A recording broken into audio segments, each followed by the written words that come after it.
Bonjour à tous, c'est l'instant débat. Merci de nous rejoindre. Ce matin, nous allons parler de cette affaire de fuite massive d'épreuves dans l'OME et dans le Mono. Déjà, des sanctions tombent de la part du ministre de l'Enseignement secondaire, Maounion Kakpo. On va en parler tout à l'heure. Et puis, cette affaire de vente de tombes frauduleuses à la mairie d'Abomey-Calavi, notamment au cimetière Djadjabo. Qu'en est-il réellement et quels commentaires cela peut-il susciter? On en parle également avec les confrères qui sont sur ce plateau. Aurélien Issou, directeur de publication du journal Carte sur table. Bonjour. Bonjour, Jésus-Christ. Vous êtes déjà habitué à ce plateau. Alors, Latif Boni aussi est sur ce plateau avec nous. Bonjour, Latif. Novice du plateau. Bonjour, Gilles. Bonjour à tous. Voilà, merci de nous rejoindre. Et ce matin également, François Xavier qui partage le débat avec nous aujourd'hui. Bonjour, François. Bonjour, Gilles-Christ. Content d'être là. Content également de vous recevoir sur ce plateau. Et je commence avec vous, Aurélien Aïssou. On parle de fuite d'épreuves dans une république. On a organisé des examens blancs départementaux et dans le Mono et dans le l'OME, des élèves ont pu avoir les épreuves qu'on a vendues à 50 francs. Finalement, l'examen a été stoppé et le ministre a sanctionné des gens. Commentaire. C'est une honte. Parce que si déjà c'est de l'heure que je dénonçais ces genres de choses, vraiment, parce qu'à suivre Thierry devant nous, le SG, il en a eu à dénoncer par le passé, il a déjà 6 ans. On aurait même assigné des gens. Vraiment, c'est une honte. Et je vois que le gouvernement a même raison déjà d'avoir organisé des examens à l'endroit des enseignants. Je parle de la maternelle, du primaire. Okay, donc, le verre déjà dans le fruit sans qu'on les envenime avec cette culture de fraude. Si déjà par des examens blancs, quand même, si on ne peut pas tenir à trois semaines d'examens nationaux et qu'on ne pourrait pas tenir, quels sont les enjeux d'un examen blanc? C'est de se préparer pour mettre à condition pour voir qu'est-ce qu'il reste à faire pour que l'enfant puisse être apte pour aller à ces examens nationaux. Même si déjà les enseignants eux-mêmes participent à cela, les patrons à une hiérarchie donnée participent à ces genres de choses, je tiens un coup de chapeau au ministre pour avoir sanctionné promptement. Latif Boni? Je crois que la réaction, j'espère que d'autres éléments suivront, hein, la réaction du ministre Maounion Kakpo. Bon, pour ce qui concerne sa promptitude en sanction, ce n'est pas étranger à vous, Gilles, qui avez été son étudiant. Voilà, en lettres modèles. Voilà, en lettres. Donc, c'est la rigueur. Je crois aussi que même le secrétaire, en fait, Thierry Donou, dans, on va dire, ses révélations, s'appuyait, espérait une telle réaction en citant également aussi, on va dire, la rigueur de Maounion Kakpo. Cela dit, oui, Maounion, il est rigoureux, mais il est à la tête d'un système qui a besoin peut-être, on va dire, de plusieurs personnes rigoureuses comme lui, mais surtout des gens, on va dire, d'un degré, avec un degré de moralité un peu plus, on va dire, un peu plus élevé, un peu plus, on va dire, élevé, bien évidemment, parce que j'ai suivi la chronique avant nous, j'ai suivi le directeur de publication aussi. On est tous unanimes que l'école doit avoir une garantie, c'est la caution morale. Oui. Les acteurs de l'école doivent avoir, on va dire, ils peuvent avoir tous les défauts possibles, mais sauf, on va dire, des signes de déliquescence morale. Voilà que... au niveau de notre école, oui, les gens sont talentueux, les gens sont intellectuellement équilibrés, il n'y a pas de souci. Quand vous faites des évaluations, oui, ils passent avec succès, il n'y a pas de souci. Les mécanismes d'évaluation, justement, ça manque et c'est peut-être là tout le problème.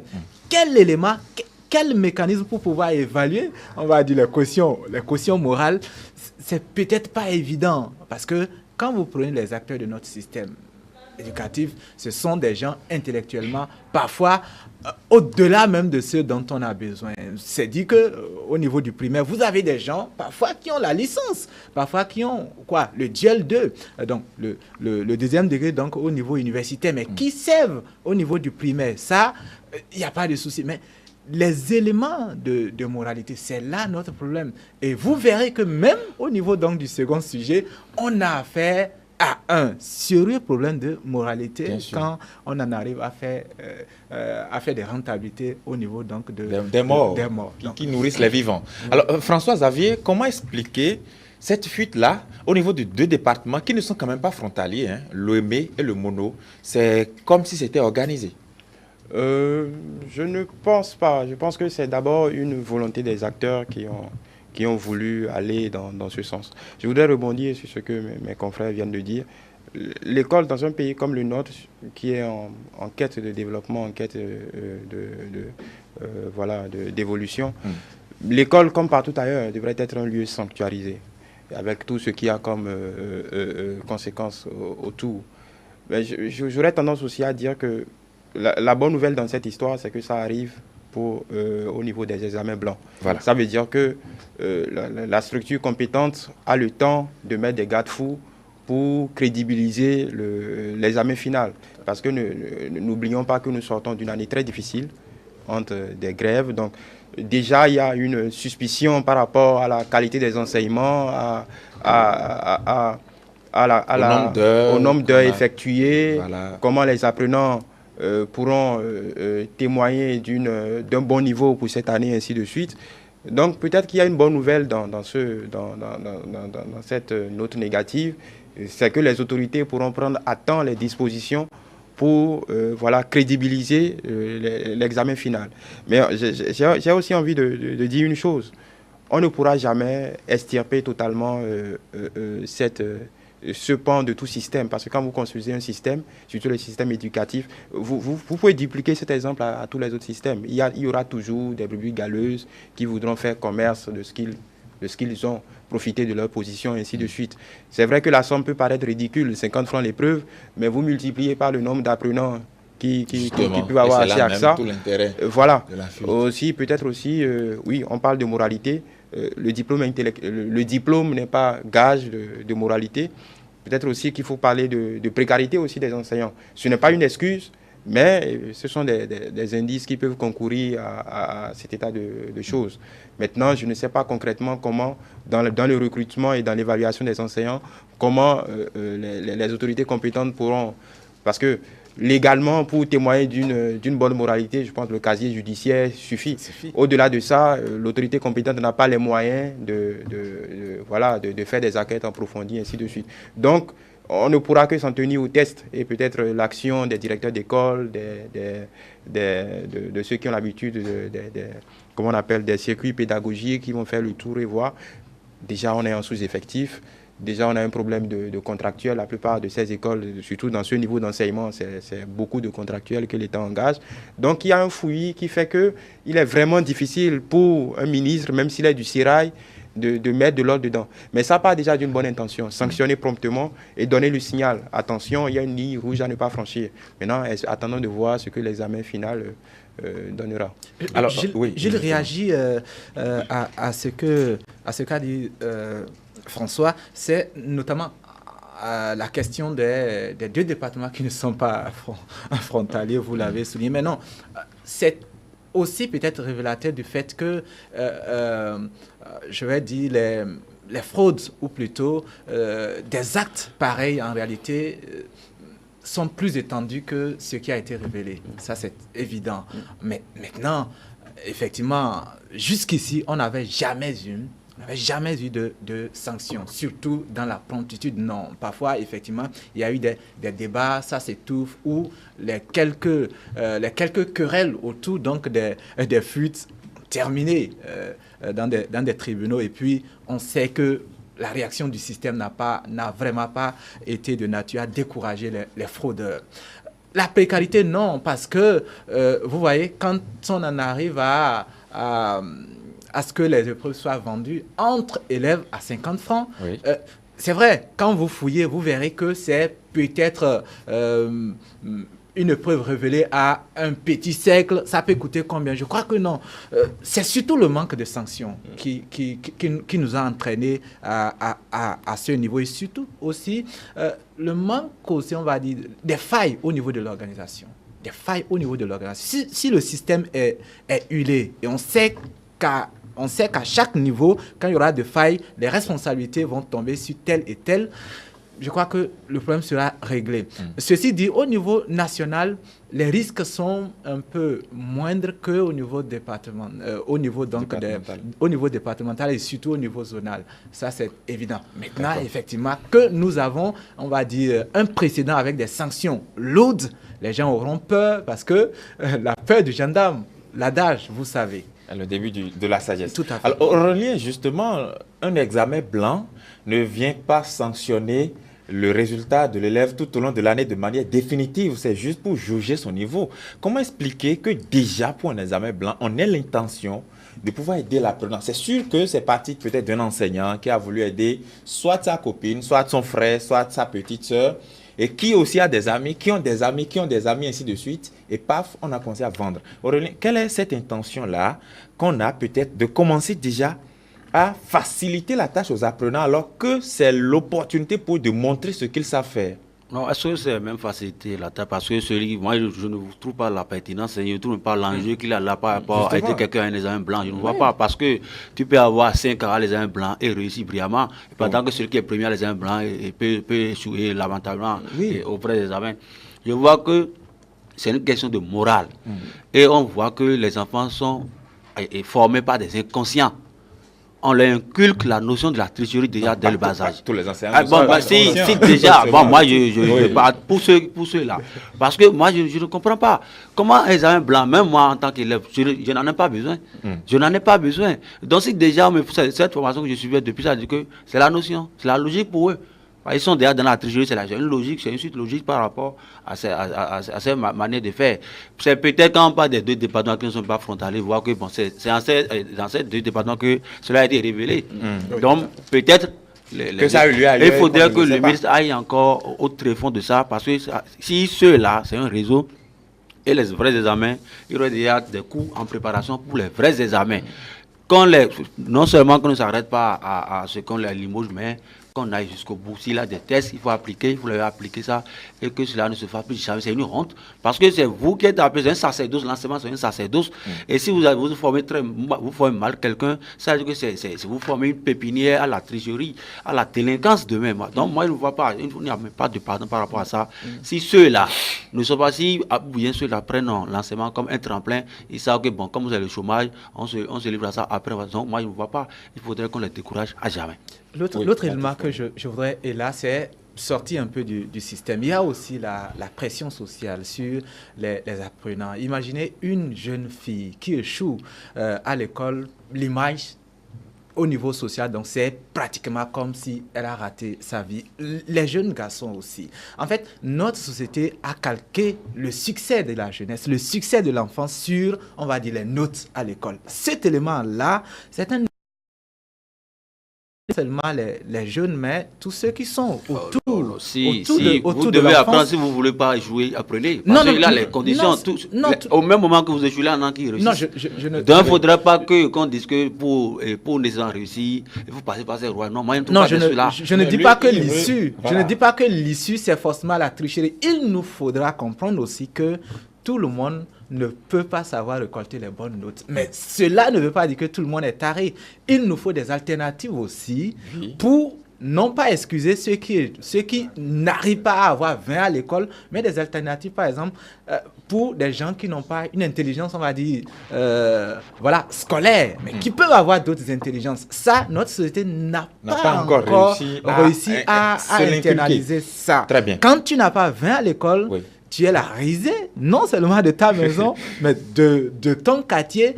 Et les gens, ils ont parfois le marteau au mental, ce qui fait que le plus souvent, vous avez vu dans des on va dire des écrits qui circulent dans les réseaux sociaux, notamment, on lit, on va dire, les fuites des épreuves aux questions de sexe. Quand les enfants sont obligés ou parfois se laissent aller au sexe pour arracher. C'est vrai que moralement, l'enseignant n'est pas pardonnable, mais ça pose pas mal de problèmes. Oui. Et il faut qu'on apprenne à dire à notre société, à nos parents, que tous les enfants ne peuvent pas avoir 20 à l'école. Ça, c'est garanti. Alors, avant d'en arriver justement à vous, Aurélien, François Xavier, vous savez, l'examen blanc, et je l'ai dit tout à l'heure, vient préparer les apprenants à l'examen même. Si déjà ça a commencé comme ça, c'est sûr que ça aura un impact sur l'examen. Peut-être que ça va encore densifier la qualité des épreuves pour l'examen du BPC à venir et des autres examens également. Ça n'arrange pas finalement les apprenants. Oui, certainement, ça pourrait avoir des conséquences. Mais encore une fois, non. Je pense que ce n'est pas un phénomène nouveau. Moi, je me rappelle, à la veille de mon bac, vous voyez, il y avait toujours, on glorifiait certains profs. Par exemple, pour des TD, avant, on courait pour des TD, on disait, oui, si ce prof, si vous allez au TD de ce prof, vous pourrez avoir des exercices d'entraînement qui pourraient ressembler, moi j'ai fait une filière scientifique, qui pourrait ressembler à ce qui sortirait le jour J. Bon, ce n'est pas de la triche, mais il y avait ces profs dans Cotonou qui avaient cette réputation, dans certaines matières bien précisément. Il y avait toujours eu je pense qu'il y a toujours eu dans le système des suspicions de tricherie, des fuites. Mais suspicion n'est pas égale à... Oui, aujourd'hui, on a la chance d'avoir une autorité qui sanctionne, qui agit promptement. Mais comme mes collègues l'ont dit, c'est sûr que c'est une histoire de réseau. Ces histoires ne sont jamais spontanées, ces histoires ne sont jamais... C'est préparé, c'est un réseau à démanteler. Maintenant, est-ce que ça aura forcément une incidence sur la qualité, la dureté des épreuves de l'examen final? Oui. Bon, on n'en sait rien. On n'en sait rien, puisque le but n'est pas... Si vous étiez à la place des responsables chargés de l'organisation des examens, que feriez-vous? Redoubler les garde-fous pour que les examens ne fuient pas. C'était tout ce que je disais. Parce que c'est soit réussi l'examen ou justement, voilà, ce n'est pas les militaires qui iront organiser les examens à la place des enseignants. Et si déjà en leur rang, même les directeurs s'y impliquent dans la tricherie, là il y a question à 3 semaines. Et encore que vous qui êtes là, qui devez être gardien du temple, vous impliquez le privé parce qu'il y a la guerre de classement. Et tout le monde couvre. Donc, comment vous allez voir que ceux qui proviennent ont dit qu'il a réussi vraiment ça. Maintenant, ils ont 16 ans, 18 ans pour avoir le bac. Vous pensez que ceux-là sont souvent dans les grandes entreprises? Je suis désolé, non? Du tout pas. Du tout pas. Faites le sondage et vous allez voir le résultat que ça donne. Pourquoi on coupe pour ça? Si on implique le privé, vous qui êtes des enseignants de l'État, et on vous a mis à des postes donnés, vous représentez le ministre à ces différents postes. Donc vous devez avoir les yeux rouges, comme l'autorité. Parce que vous participez souvent à des codis, donc vous avez des instructions régulières du ministre. Mais comment vous avez osé faire cela avec l'implication du privé? Et là où j'ai beaucoup apprécié le ministre, on a été juste là où on a fait les lieux de photocopie, on a questionné cela. Ça, c'est très bon. Il faudrait qu'on démantèle ce réseau. Parce qu'avec le privé. Et c'est privé, pour moi, c'est une proposition. Les élèves si on a trouvé les épreuves là, on peut leur changer de département pour aller composer dans d'autres départements et vous allez voir que ça va donner bon résultat. Très bien. Alors, je rappelle que parmi ceux qui sont sanctionnés, qui ont été révélés par la presse, il y a l'inspecteur pédagogique délégué de Porto Novo ainsi que les 3 inspecteurs de Poul et leurs collaborateurs qui ont été relevés de leurs fonctions, sans oublier la directrice du collège d'enseignement général de Danto, c'est à Porto Novo. Dans le mono, l'inspecteur pédagogique délégué a également été relevé de ses fonctions, ainsi que le chef des services des examens et concours, ainsi que les chefs d'établissement de l'OCOSA, François Xavier. Est-ce que ça suffit? C'est ce qui m'échappait, le terme inspecteur pédagogique qui m'échappait tout à l'heure. Et c'est là où c'est encore plus grave, parce que ce sont eux qui sont chargés de faire le contrôle à l'état primaire. Ce sont eux qui sont chargés de faire remonter les incongruités du système. Alors, s'il y en a déjà 4 qui sont trempés, donc pour le dire dans un langage courant, ça craint. Ça craint. Et ce qui me fait penser en fait que les sanctions sont bienvenues. Mais comme mon confrère l'a dit, c'est un réseau bien enraciné. Et encore une fois, c'est vrai, à l'évocation de ce scandale, tout le monde en polémique, mais ne soyons pas naïfs. C'est quelque chose de bien en place, d'enraciné à tous les niveaux. Donc c'est un combat de longue haleine qui a commencé. Donc il faut que ce soit la presse, la société civile, il faudra pousser le gouvernement à ne pas s'arrêter. Et autre chose, je voudrais compléter par rapport à la pression sociale dont Latif parlait tout à l'heure. Surtout qu'il y a une concurrence exacerbée, il y a de la fausse publicité. Vous voyez, en début d'année, nous avons fait tel score, premier du Bénin, on a fait ci, on a fait ça. Il y a de la fausse publicité. Et il y a tout cela aussi qui crée un climat un peu, disons, où tout est permis, où je pense qu'on devrait s'intéresser à ce que tous les promoteurs sont prêts à faire pour drainer du monde chaque début de rentrée scolaire dans leur établissement. Je pense que il ne faut pas s'arrêter juste à ces sanctions. Je pense qu'il faut, si on veut assainir le système, assainissons vraiment le système. Prenons le système dans son ensemble, que ce soit dans le public, que ce soit dans le privé. Mon collègue insistait tout à l'heure sur la rigueur que ceux du public devraient exercer, mais il ne faut pas perdre de vue que la plupart de ces gens aussi exercent dans le privé. En fait, il y a un système de vases communicants qui ils sont même des promoteurs. Des promoteurs d'établissements. Oui, un système de vases communicants qui installe le conflit d'intérêts de façon... Voilà, le conflit d'intérêts de façon permanente. Et ça fausse tous les systèmes de contrôle parce que vous ne pouvez pas vous contrôler vous-même. Voilà, justement. Alors, peut-être faut-il, Latif Boni, une évaluation aussi morale, pourquoi pas, mais comment y arriver? Ça sera compliqué, mais il y a au moins un élément sur lequel on peut se rassurer, c'est que au moins le ministre Marion Kako n'est pas nouveau dans l'organisation, on va dire la maîtrise des mécanismes d'organisation des examens et concours. Sous le régime Yahi, il a fait pas mal d'années avant d'y être ramené au niveau donc de la direction des examens et concours là-bas à Porto Novo. Donc il maîtrise la chose, c'est déjà un acquis. Maintenant, après, sur quoi compter effectivement pour faire en sorte qu'il y ait plus de suspicion au niveau donc de nos examens, qu'ils soient, on va dire, vrais ou blancs. C'est une question. Mais moi, je crois effectivement, François Xavier est pratiquement d'accord avec moi, c'est que le problème n'est pas seulement le mécanisme ou le système en fait d'organisation. Le mécanisme, le problème est plus compliqué que ça.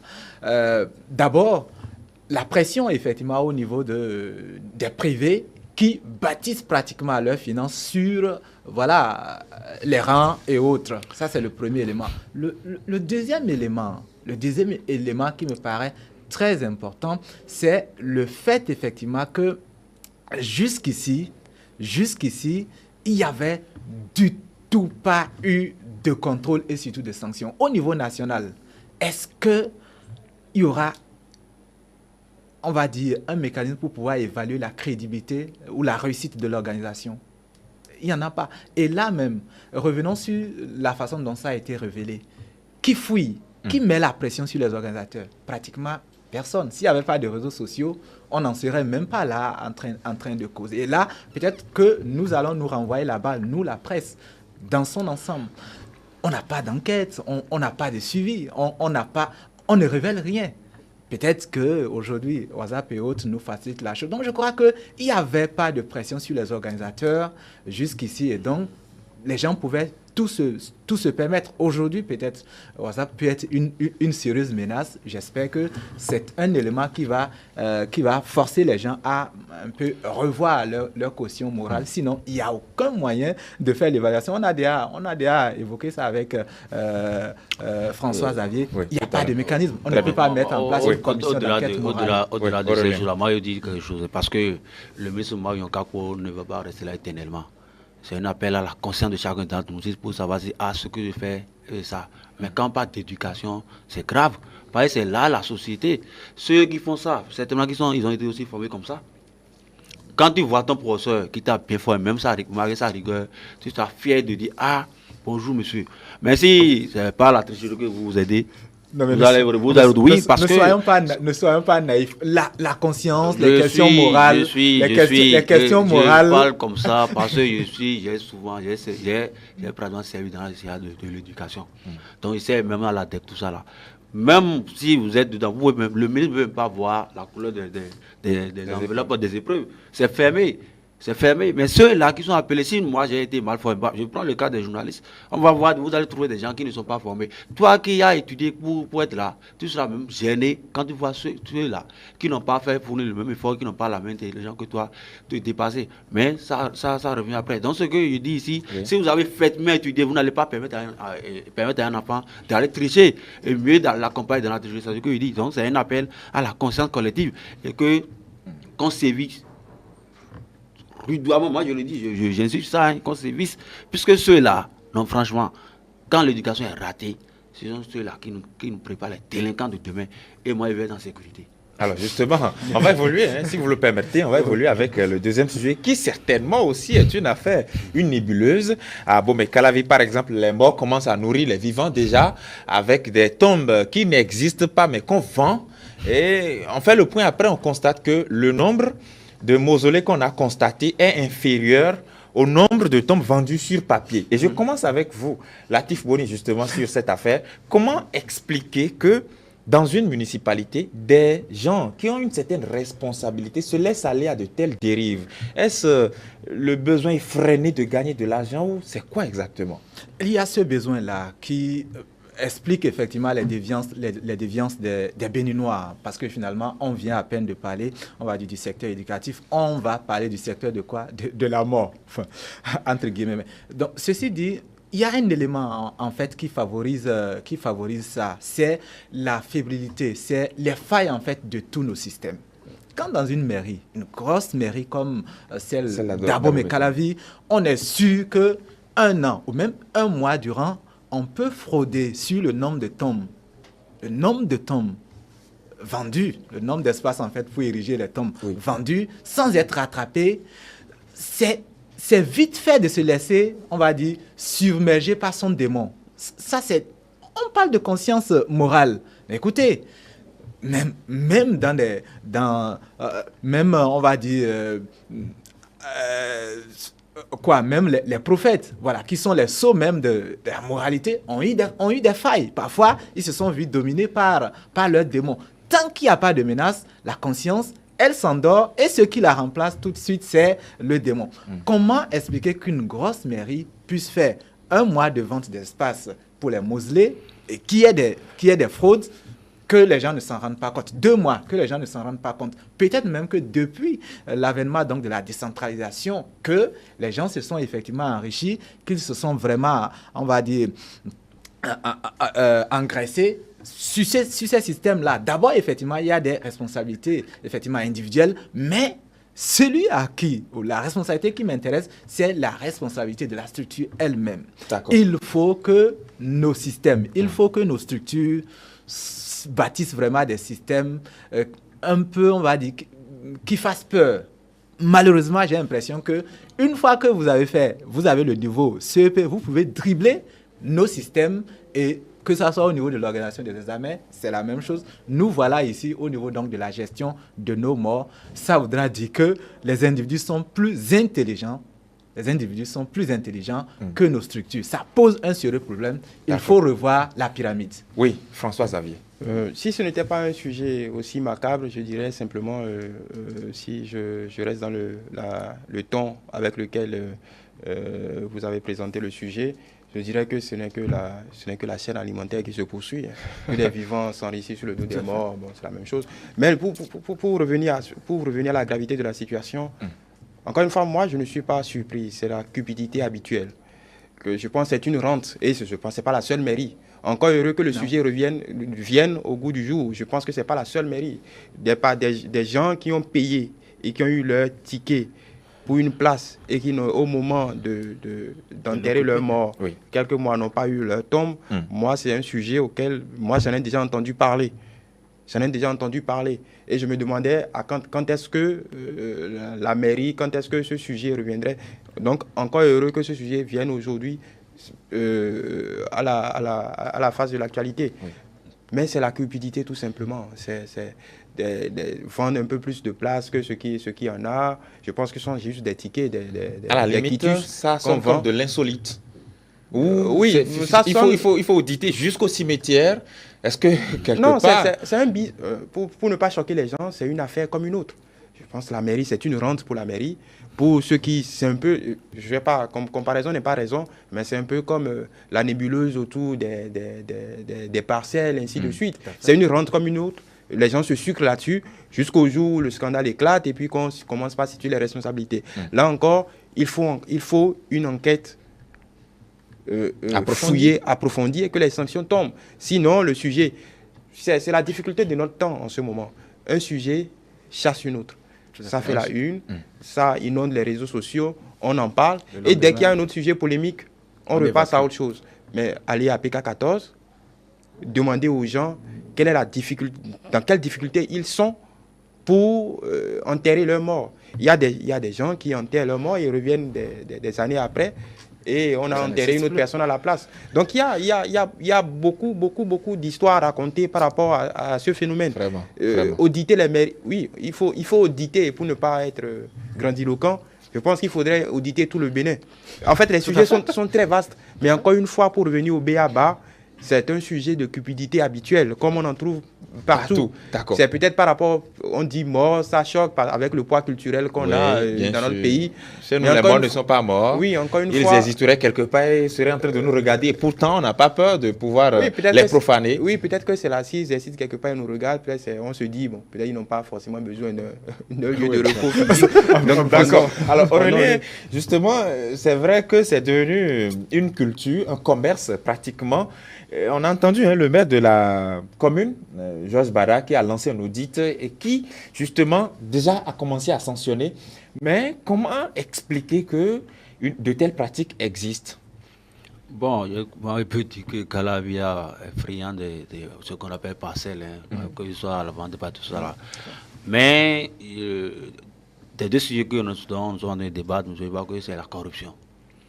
Et effectivement, c'est un appel que je lance. Je vois que le gouvernement talonne vraiment du pain sur la prend pour lutter évidemment contre la corruption. Je vois un problème d'hommes qu'il faut à la place qu'il faut. Si vous allez voir, ceux qui sont chargés de gérer le cimetière ne sont pas nécessairement du domaine.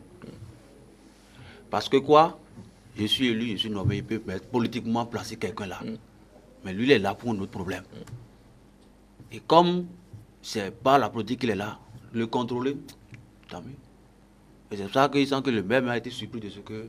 de telles affaires existent. Oui, les gens sucent allègrement le miel et il en a surpris. Moi, c'est honteux.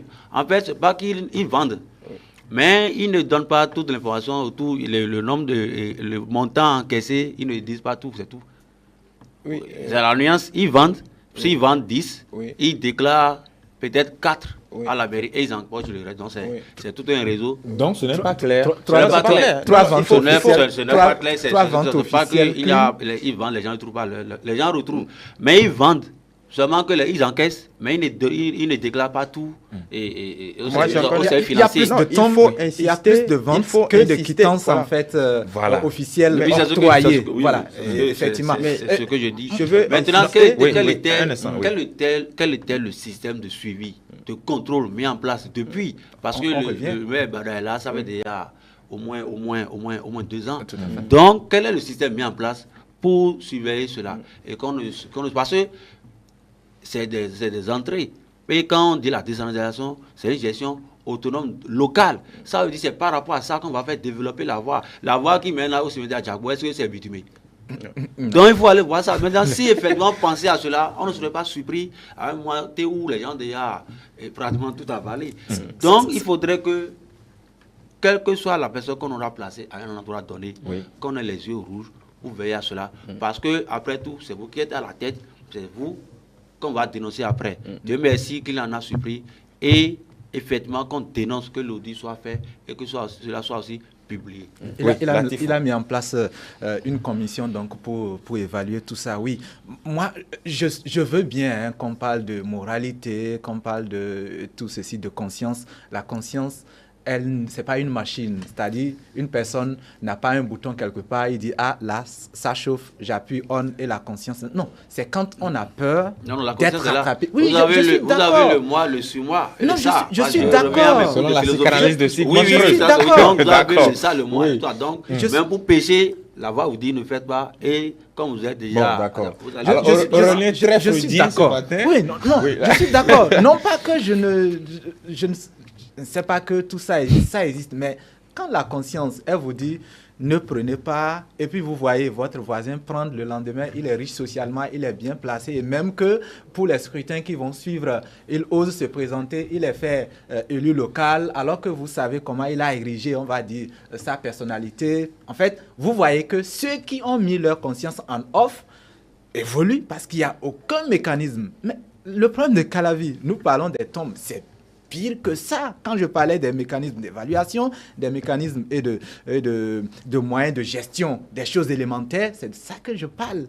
On ne peut pas être dans une mairie où, quand vous avez affaire, quand vous avez un problème de carré, mais ceux qui vous mènent la vie dure, à peine savent lire et écrire, mais ce sont des gens introduits dans les couloirs. Et qui sont incontournables. Oui. Comment est-ce que la mairie gère ça, les questions de parcelles? Quand les gens ont vu des failles comme ça, effectivement, ils peuvent vendre 1000 tombes et venir déclarer 10. Je crois que c'est vrai, il faut être sévère à l'égard des responsables individuels, mais là, on va interroger la mairie. Aujourd'hui, effectivement, le système qui gérait les tombes, le système qui gère même les carrés et tout ça, ce sont des systèmes défaillants. Qu'est-ce qu'on met en lieu et place de tout ça? Après le travail de la commission de la gestion des tombes, qu'est-ce qu'on met en place? C'est une bombe domaniale, Calavi. Et c'est une partie, c'est peut-être une des petites parties de cette bombe-là qui a touché les morts. Malheureusement, c'est pas... Très bien. Alors, ils n'en sont pour rien, les morts. Selon les informations, la vente d'une tombe revient à 120 000 francs CFA. Alors, lorsqu'on déclare peut-être 4 sur 10, ça fait un reste de 120 000 fois 6. Vous êtes justement un fonds de commerce et que les gens ont entretenu pendant longtemps. Oui, juste deux choses. La comptabilité parallèle est un art dans notre pays. Voilà. Ça a toujours existé, cette histoire. À tous les niveaux. La comptabilité parallèle. Et dans les mairies, bon, je suis toujours... il ne faut pas accuser sans preuve, mais j'ai toujours envie de sourire quand on me parle des commissions d'enquête, peut-être que le maire n'est pas au courant. Moi, si vous voulez mon avis, ça m'étonnerait. Parce qu'encore une fois, c'est une rente. Une rente, c'est quand c'est une chasse gardée, ce genre de choses. Et j'insiste par rapport à ce que mon confrère a dit, puisque c'est un cas personnel que moi je connais. Quelqu'un qui a acheté une quittance, pas dans la même mairie, mais une mairie pas loin, a acheté une quittance pour pouvoir y enterrer sa mère. Et au moment de le faire, il est allé. Il n'a pas trouvé, il est allé à la mairie avec ça, son quitus. On lui a dit, mais non, que son quitus n'existe pas dans le registre. Finalement, il a attendu, il a bataillé. Il n'a pas eu ça, il a été obligé d'enterrer sa mère ailleurs. Parce qu'il ne faut pas oublier, la partie réservée à ça n'est pas extensible. On ne peut pas étendre ça comme on veut. Voilà. C'est vrai que je ne sais pas si le cimetière d'Adjagbo est déjà bien fourni. Mais il ne faut jamais oublier que ce n'est pas une partie...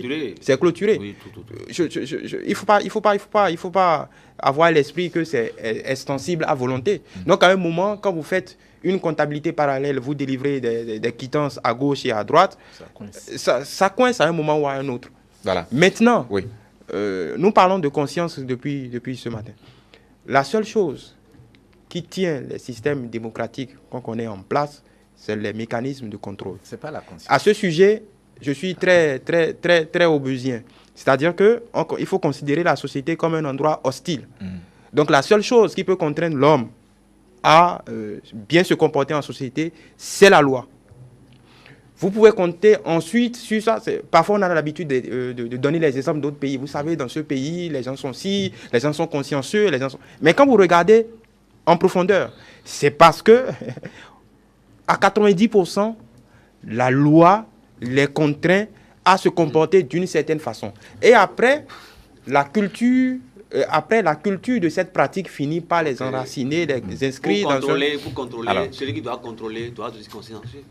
Donc, nous revenons sur la conscience. Oui, la conscience. Pour contrôler qui va contrôler. Celui qui doit contrôler doit aussi être conscient. Vous ne pouvez pas. À 90%, oui, mais c'est la loi qui doit contrôler. Oui, un être humain. Qui doit faire exécuter la loi. Oui, un être humain. Il doit être consciencieux. Oui, mais vous ne pouvez pas juste compter sur la conscience et la moralité d'un individu pour faire fonctionner un système. Voilà. Dans des pays, on a dénoncé la justice, mais elle est corrompue par moi. Dans des pays, donc, c'est la conscience, effectivement. Vous ne pouvez pas vous prémunir, même dans les systèmes les plus vertueux, de la déviance d'un être humain. Parce que conscience, en fait, c'est... Pour cela, il y a toutes ces lois-là. C'est pas ça qu'il doit avoir de déviance, mais c'est revient en démocratie. Alors, Latif Boni, on a parlé de la décentralisation depuis 2003. On a commencé à mettre cela en œuvre. Notamment, c'était pour corriger les insuffisances de la gouvernance centrale. On devrait peut-être décentraliser le pouvoir à la base et aussi corriger les imperfections de la gouvernance centrale. Mais est-ce que, vu tout ce qu'on aborde là, où dans certaines mairies, il y a des affaires de tombes fictives vendues, ou bien peut-être des affaires de quittance, ainsi de suite, on a encore l'impression que la corruption a été décentralisée à la base et que dans de petites structures, ça continue d'exister. Non, je crois que la corruption de la base est plus en réalité destructrice même que le haut. C'est vrai qu'au Bénin, on a la culture de ne regarder que la tête. C'est l'un de nos mots d'ailleurs. Mais moi, j'ai toujours dit que les mots qui viennent du bas sont, au Bénin en tout cas, plus destructeurs que ce que nous avons à la tête. Oui, là, nous ne parlons aujourd'hui que des questions de tombes, mais les questions domaniales, ça embrasse pratiquement toutes les communes. Quand je dis toutes les communes, mais vous avez ici la pression démographique qui installe tout naturellement, on va dire, cette pression, on va dire, domaniale. Mais quand vous allez ailleurs, dans des communes, on va dire, moins peuplées, il n'y a pas de pression démographique, mais les gens en ont vendu aux Chinois, ils en ont vendu aux étrangers. Bon, moi, je crois que mentalement, moralement, et de point de vue de l'essence même de la décentralisation, ceux qui gouvernent au niveau local, donc, n'ont pas, on va dire, n'ont pas été élevés au niveau culturel, donc, à la gravité de la chose. Ils ne savent pas, ils n'ont pas en idée la portée en réalité de ce qu'ils pilotent comme, on va dire, comme mécanisme. Très bien. Aurélien, vous voulez ajouter quelque chose? Oui, moi, par rapport à ça, la décentralisation. Par exemple, je prends, vous disiez tantôt que c'est une infime partie, quand on prend les serviteurs. Non, les gens ne paient pas leur impôt chaque mois. Dans une semaine, regardez le nombre de morts qu'on enterre. Et Calavi, même je prends la mairie de Cotonou, la mairie de Cotonou a acheté un domaine à Calavi. Et l'autre cimetière, mais à Djagbo, je pense que c'est le mot, à Djagbo par exemple, on peut enterrer près de 50, 100 personnes, personne ne s'en rend compte chaque semaine. Donc c'est des rentabilités hebdomadaires. Et ça peut faire fonctionner beaucoup d'autres choses dans la même commune. Je prends le cas de Ouida. Et j'oublie le nom de ce cimetière. Mais il semble que c'est une entreprise qui a gagné. C'est une entreprise qui creuse. C'est une entreprise qui donne l'espace. Et tout est chiffré. À la suite, ce n'est pas là où vous avez acheté, ce n'est pas celui-là que vous allez... Donc tout est fait. Donc il faudrait qu'on trouve d'autres mécanismes pour mieux faire. Maintenant, si on pense que c'est une infime partie, non, hein, il a de l'argent là. Oui, il a de l'argent là. Oui. 30 secondes pour conclure, François Xavier. Oui, c'est comme... je suis heureux que le confrère abonde dans mon sens. C'est une rente. Donc une rente s'entretient et puis se développe si possible. Mais pour en revenir à la question, pour finir avec la question de la décentralisation, il ne faut jamais oublier que chez nous, on est champion des tests. Je ne pense pas qu'il y ait un problème au niveau des tests, c'est vraiment la réalité de la décentralisation. Mais il y a toujours un conflit entre l'autorité centrale et les institutions locales en termes de redistribution. Le nouveau gouvernement est venu, a commencé par capter certaines quittances qui remontent au niveau du trésor. Le problème, c'est une taxe qui remonte en haut et qui doivent normalement être redistribuées. Parfois, ça se fait de façon un peu éclopée. L'autre point aussi, c'est que les mairies captent beaucoup de rentes, Mais forcément, ça ne se voit pas dans, dans le service au reversement et dans le service aux populations. Il y a des exemples simples, hein, ramassage des ordures, ainsi de suite, entretien des voies secondaires, les écoles, les murs qui tombent, ainsi de suite. Donc, il y a un problème d'opérationnalisation et de réalité, d'opérationnalisation de la décentralisation. D'accord. Ce n'est pas un problème de test, mais c'est un problème d'action sur le terrain. Très bien. On va sortir du Bénin, parler un peu société tout de même, mais sur le continent africain, en Côte d'Ivoire, le mardi dernier, il y a eu une pluie torrentielle qui a provoqué des inondations. Lorsqu'on évoque inondations, on croit que c'est seulement chez nous ici, sous nos cieux, mais en Côte d'Ivoire, 20 personnes sont décédées le mardi, dans la nuit du mardi à mercredi. Aurélien Aïsson, est-ce que vous faites une lecture particulière de cette actualité? Oui, bon, le président aussi, mes condoléances aux familles éplorées. Et malheureusement, on constate que ce sont les pauvres qui en pâtissent, hein. Même si une rumeur dit qu'un gros collaborateur d'une autorité serait aussi décédé. Néanmoins, il semble que le chef d'État aussi s'est déplacé sur le terrain et on dit qu'ils sont construits sur les lignes de l'eau. Le problème qui s'était posé au Bénin, le chef de l'État a dû casser des maisons, crier. Parce que quelque part, si nous disons non de la pauvreté, tout le monde veut rester dans la capitale. Et vous conduisez sur l'eau va passer par où? Donc l'eau sera obligée d'emporter les humains si nous ne voulons pas. Donc moi je voudrais qu'on ait je rappelle qu'on ait aussi la conscience et la moralité, la conscience civile, la conscience citoyenne. Oui, parce que si je ne peux pas vivre en ville, c'est mieux que j'aille vivre aisément là où j'ai pu avoir ma place. Parce que, regardez, l'eau, la pluie de 23h à 6h du matin, ça a fait ce dégât-là. Vraiment, c'est déplorable. Très bien. Latif Boni. Non, je crois que le cas ivoirien, en fait, tout comme l'année dernière où il y a cela 2 ans, je me souviens plus, le cas ghanéen, et là aussi les cas fréquents au Bénin viennent nous dire effectivement qu'il y a un problème dans notre façon de nous urbaniser. C'est vrai, il faut évoquer la conscience. Je suis d'accord avec vous, directeur de publication, je suis d'accord avec vous que quand on construit dans un bas-fond, de point de vue donc, on va dire, moralité, même conscience, on se met en péril. Mais quand vous savez que le premier sable que vous allez verser dans un bas-fond, ça va vous conduire en prison parce que effectivement, il y a d'abord des autorisations à prendre avant de construire et que quand vous ne le faites pas, vous faites entorse à la démarche, à la loi et que vous pouvez vous retrouver en prison, la conscience automatiquement se met en érection. Et quand il n'y a pas ça, croyez-moi, la conscience peut dormir. Donc, je reviens sur le cas ivoirien. Oui, rapidement. Ça vient un peu nous réveiller sur l'image de ces gratte-ciels-là que nous voyons là-bas et nous poser le problème éternel des Africains. Oui. Il y a toujours débordement dans la gestion. Et malheureusement, peut-être que ça pourrait être un déclic aussi pour que la rigueur revienne au Bénin dans la gestion de cette question-là. Oui, François. Juste quelques mots à ce sujet. Déjà, je n'aimerais pas... Nous aimons bien, en tant qu'Africains, nous autoflageller. Je voudrais faire remarquer que c'est vrai, l'urbanisation est un problème crucial et fondamental. Mais vous devriez avoir à l'esprit que même en France, quand il y a quelques semaines des inondations, des torrents de boue, ça a blessé, il y a des années où ça tue aussi.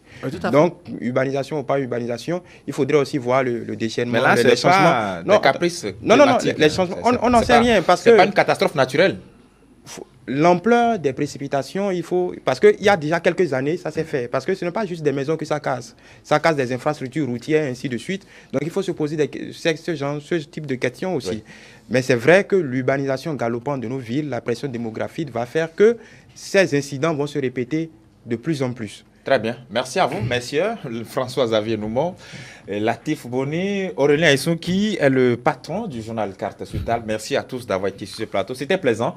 Et merci également à vous, chers téléspectateurs, qui nous avez suivis de bout en bout. On se retrouve demain pour le dernier numéro du débat matinal sur ETélé.